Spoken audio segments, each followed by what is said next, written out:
1969 was a year when pop, rock, and soul all shared the same radio space, sometimes back-to-back on the very same station. They're gonna hear my wedding bell. Some of these songs became permanent cultural landmarks, while others slowly faded despite once dominating the charts. Never gonna fall in love. As we count down the top 15 songs of the year, listen closely. A few may surprise you, and one near the middle was never even meant to be a single. I'm so dizzy, my head is spinning. Stay tuned, because the longest ruling hit might not be who you expect. Get back to where you once belonged. Number 15, Get Back by the Beatles. Get back to where you once belonged. Opening the countdown at number 15 is a song that felt intentionally loose from a band famous for precision.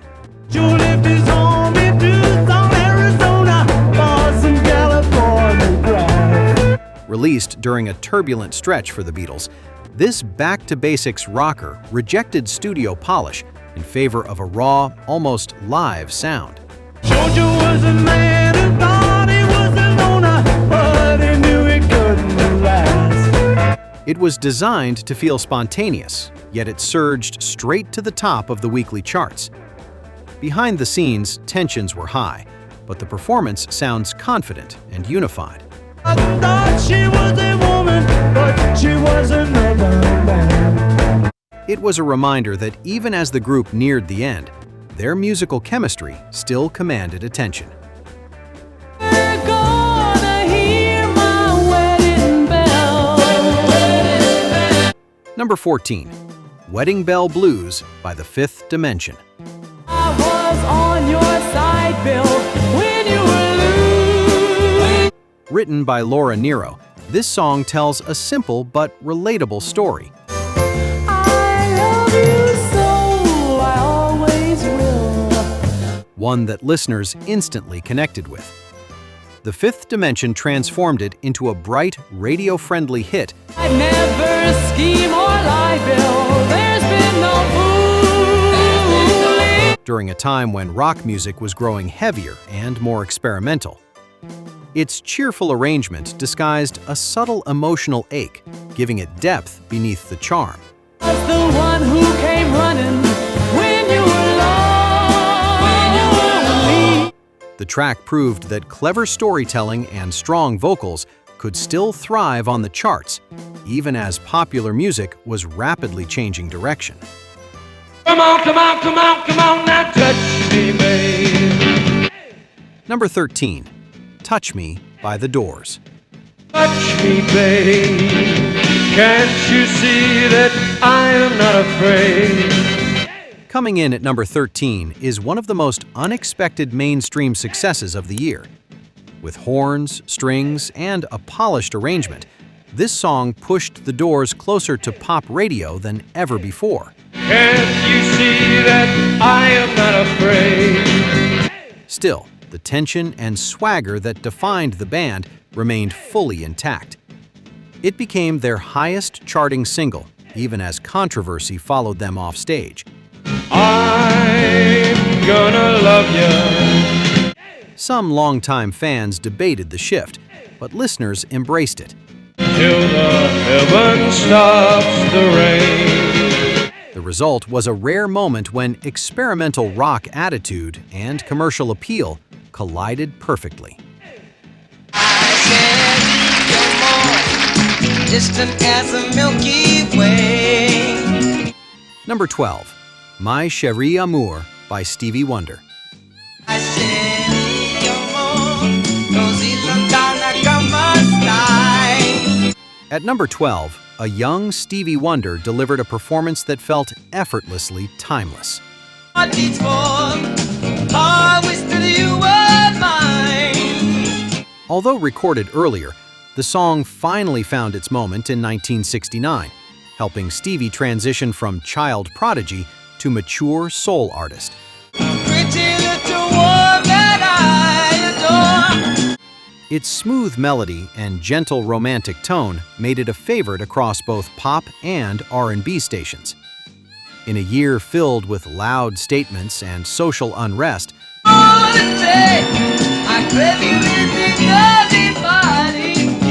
this track offered warmth and elegance. It showed that subtlety could still make a powerful impact on listeners nationwide. One is the loneliest number. Number 11, One by Three Dog Night. It's the loneliest number since the number one. Landing at number 11 is a song built on mood rather than flash. Its stark opening immediately set it apart from the brighter sounds dominating radio at the time. Two can be as bad as one. Three Dog Night took a relatively overlooked composition and turned it into a dramatic, slow burn hit that demanded attention. You'll ever know. The restrained arrangement allowed the emotion to build naturally, pulling listeners in with each passing moment. It didn't chase trends or optimism. Yes, it's the saddest experience you. It reflected introspection. That honesty resonated strongly, proving that vulnerability could be just as compelling as energy. Number 10, Crimson and Clover by Tommy James and the Shondells.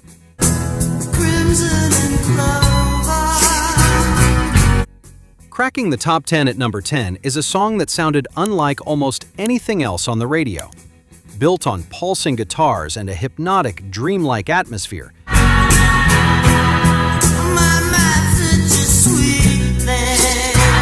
this track captured the psychedelic mood of the era without losing its pop appeal. Its unconventional structure initially worried executives,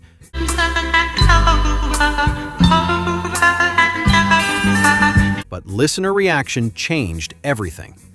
Once it hit the airwaves, demand exploded. The song marked a turning point where experimentation became mainstream.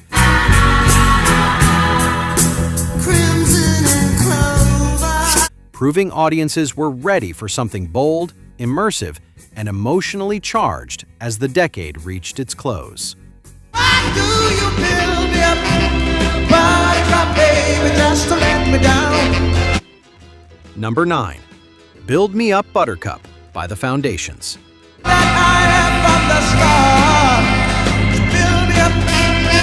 At number 9 comes a song that feels joyful and heartbreaking all at once.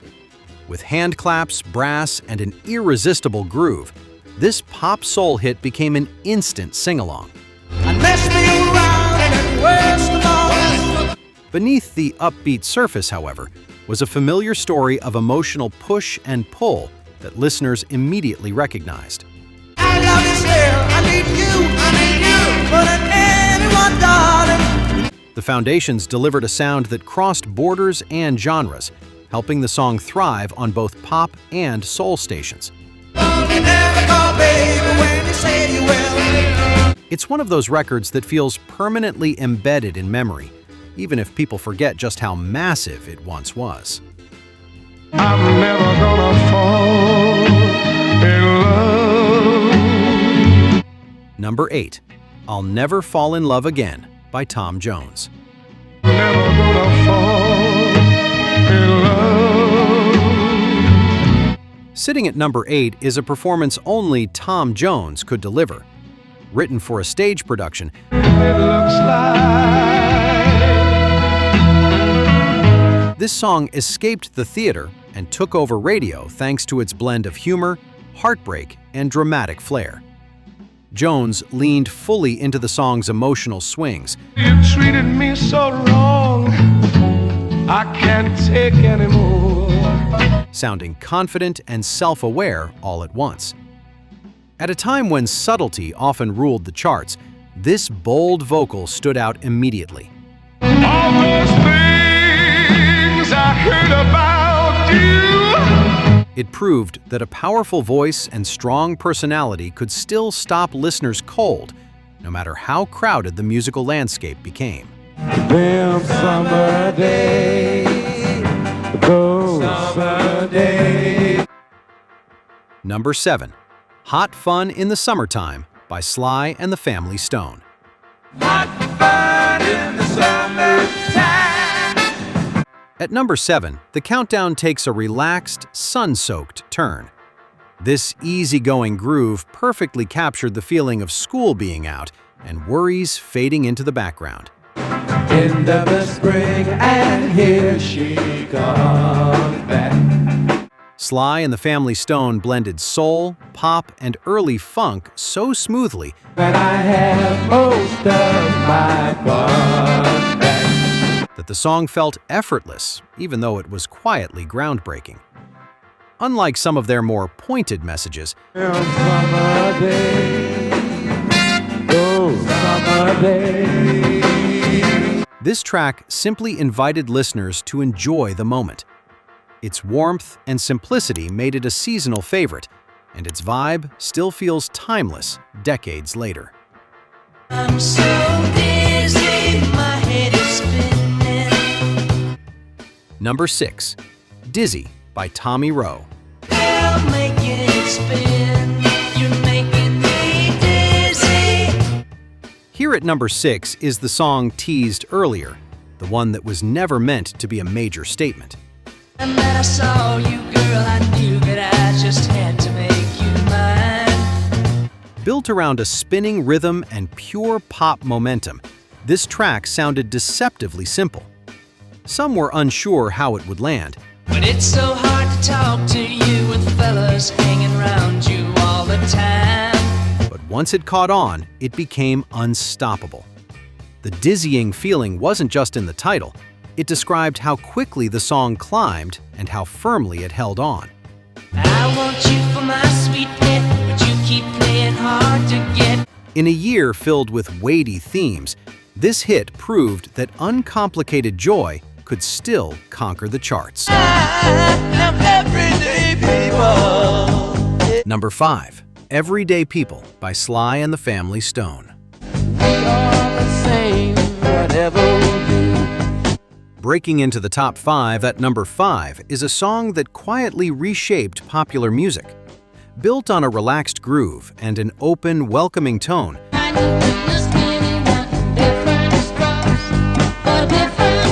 this track carried a message that felt natural rather than forced.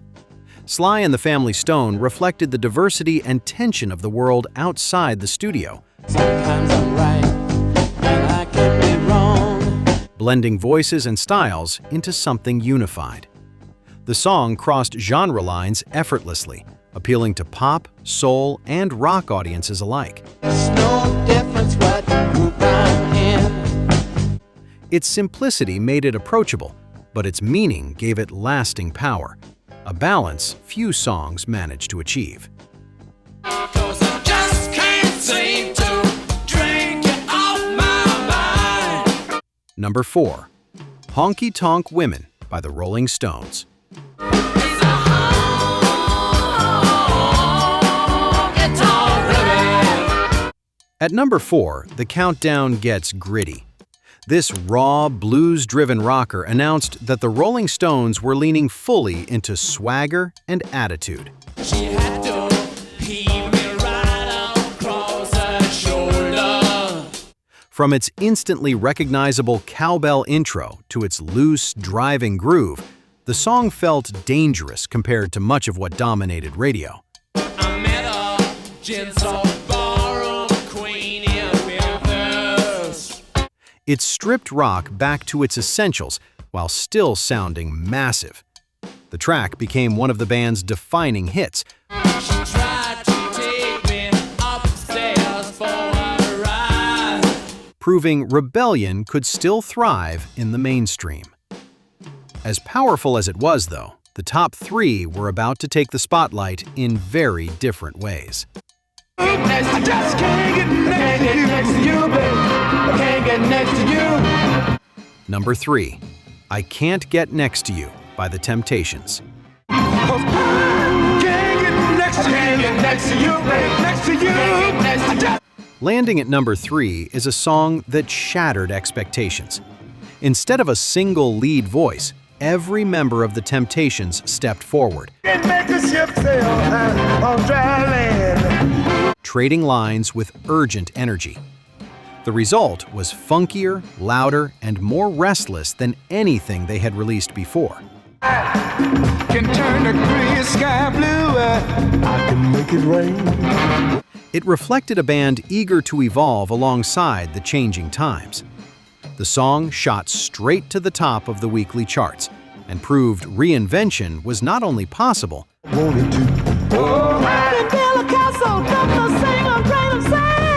but necessary. And it raises the big question: which song truly ruled the year the longest?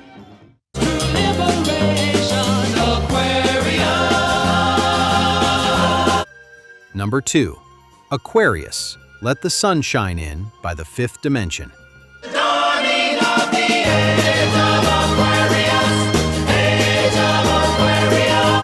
Sitting at number 2 is a song that felt larger than pop radio.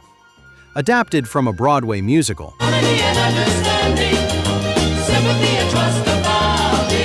this medley captured a hopeful, communal spirit that resonated deeply with listeners.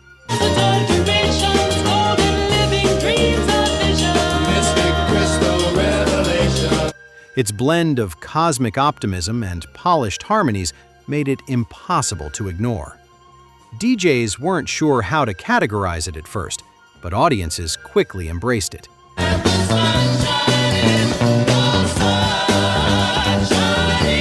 The song dominated airwaves and conversations, becoming a defining sound of the moment.